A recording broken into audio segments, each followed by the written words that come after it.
ரொம்ப ஒல்லியா இருக்க நீங்க weight gain பண்றதுக்கு இந்த ஒரு ரெசிபியை ஃபாலோ பண்ணிக்கோங்க. இந்த ரெசிபியை மார்னிங் நீங்க பிரேக்ஃபாஸ்டா எடுத்துக்கலாம், ஈவினிங் டைம்ல ஸ்நாக்ஸாவுமே எடுத்துக்கலாங்க.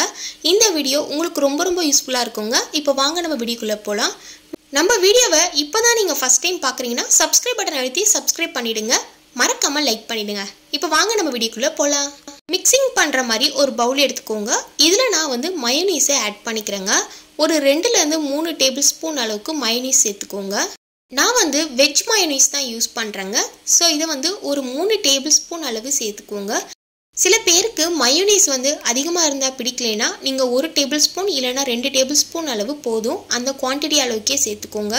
நான் பார்த்தீங்கன்னா பன்னீரை சின்ன பீஸாக கட் பண்ணி எடுத்து வச்சுருக்கேன். இப்போது இதெல்லாம் நம்ம இது கூட சேர்த்துக்கலாம். வெயிட் கெயின் பண்ணணும்னு நினைக்கிறவங்க கண்டிப்பாக வெஜ் எடுக்கிறவங்க பன்னீரை தினமுமே உணவோடு சேர்த்து எடுத்துக்கலாம்.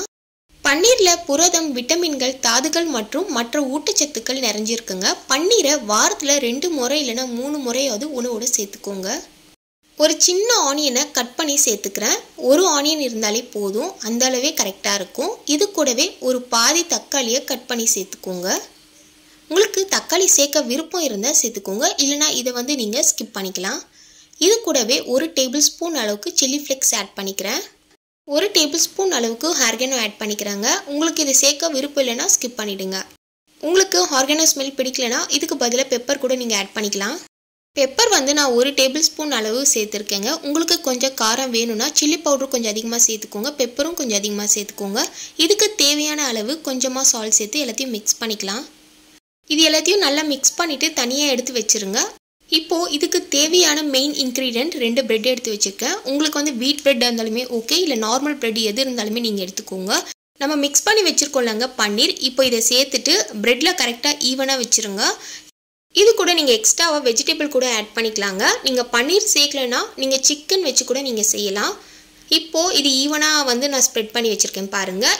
மேலே கொஞ்சமாக சீஸை துருவி சேர்த்துக்கலாம். நான் பார்த்தீங்கன்னா மொசரெல்லா சீஸ் தான் எடுத்திருக்கேன். லைட்டாக துருவி இது கூட ஆட் பண்ணிக்கலாம். ஸோ கொஞ்சமாக தான் நான் சீஸ் சேர்த்துக்கிறேன், ரொம்ப அதிகமாகலாம் இல்லை, லைட்டாக தூவி விட்டுக்கலாம். இப்போது மேலே ஒரு 2 பிரெட்டை வச்சு மூடி வச்சுக்கலாங்க. அவ்வளோதாங்க, இப்போ இது ரெடி ஆகிடுச்சு. இப்போ இதை டோஸ்ட் பண்ணி எடுத்துக்கலாம். இப்போ நான் பார்த்தீங்கன்னா ஒரு 4 சாண்ட்விச் தான் செய்ய போகிறேன். இதை நீங்கள் மார்னிங் டைம் எடுத்துக்கலாம், ஈவினிங் டைமும் எடுத்துக்கலாம், இல்லை ஆஃபீஸ்க்கு போகிற மாதிரி இருந்தாலுமே இதை நீங்கள் ஸ்டோர் பண்ணி எடுத்துகிட்டு போயிடுங்க. இது கூட நீங்கள் பட்டர் இல்லைனா கீ கூட போட்டு டோஸ்ட் பண்ணி எடுத்துக்கலாம். நான் பார்த்தீங்கன்னா கீ தான் ஆட் பண்ணியிருக்கேன். லைட்டாக ஒரு 2 மினிட்ஸ் டோஸ்ட் ஆன உடனே திருப்பி போட்டுக்கோங்க. ஸோ இந்த சாண்ட்விச் ரொம்ப ஹெல்த்தியாகவும் இருக்குங்க. இது கூட எக்ஸ்ட்ராவாக நீங்கள் வெஜிடபிள் கூட ஆட் பண்ணிக்கலாம். கேரட்டு, அப்புறம் கோஸு, இந்த மாதிரி உங்களுக்கு பிடிச்ச வெஜிடபிள் கூட ஆட் பண்ணிக்கோங்க. இந்த சாண்ட்விச் ரெடி ஆகிடுச்சு பாருங்கள். 2 சைடுமே நல்லா டோஸ்ட் பண்ணி எடுத்துட்டேன். இந்த பன்னீர் மிக்சர் மட்டும் நீங்கள் ரெடி பண்ணி வச்சிட்டிங்கன்னா ஈஸியாக இந்த சாண்ட்விச்சை ரெடி பண்ணிடலாம். இது செய்யறதுக்கு ஒரு 5 மினிட்ஸ் தாங்க ஆச்சு. இந்த மிக்சர் ரெடி ஆன உடனே நீங்கள் ப்ரெட்டில் ஸ்ப்ரெட் பண்ணி இதை நீங்கள் டோஸ்ட் பண்ணி எடுத்துக்கலாம். இல்லை நார்மலாக ப்ரெட்டோடவே நீங்கள் சீஸ் ஆட் பண்ணி கூட நீங்கள் எடுத்துக்கலாங்க. செம்ம டேஸ்ட்டாக இருக்கும். மார்னிங் டைமில் கொஞ்சம் ஹெல்த்தியாக பிரேக்ஃபாஸ்ட் எடுத்துக்கணும்னு நினச்சிங்கன்னா கண்டிப்பாக இந்த சாண்ட்விச்சை நீங்கள் ட்ரை பண்ணி பாருங்கள். இதில் பன்னீர் ஆட் பண்ணியிருக்கிறதுனால எக்ஸ்ட்ரா உங்களுக்கு நிறைய கேலரிஸ் கிடைக்கும். மார்னிங் டைமே உங்களுக்கு 350 கேலரிஸ் வரைக்குமே கிடைச்சிரும். இந்த 2 சாண்ட்விச்சை காலையில் எடுத்துக்கோங்க. அப்படி இல்லைனா ஈவினிங் டைமில் ஸ்நாக்ஸ் மாதிரி இந்த ஒரு 2 சாண்ட்விச் எடுத்துக்கிட்டாலே போதும். இதை நீங்கள் ட்ரை பண்ணி பார்த்துட்டு எப்படி இருக்குன்னு மறக்காமல் கமெண்ட் பண்ணுங்கள். இந்த வீடியோ உங்களுக்கு பயனுள்ளதாக இருந்துச்சுன்னா நம்ம சேனலை மறக்காமல் சப்ஸ்கிரைப் பண்ணிவிடுங்க. உங்கள் ஃப்ரெண்ட்ஸ் அண்ட் ஃபேமிலிக்கே ஷேர் பண்ணுங்கள். மறக்காமல் லைக் பட்டனை தட்டி விட்டுருங்க. ஸோ நிறைய பேருக்கு இந்த வீடியோ போய் சேரும். Thank you so much. பாய்.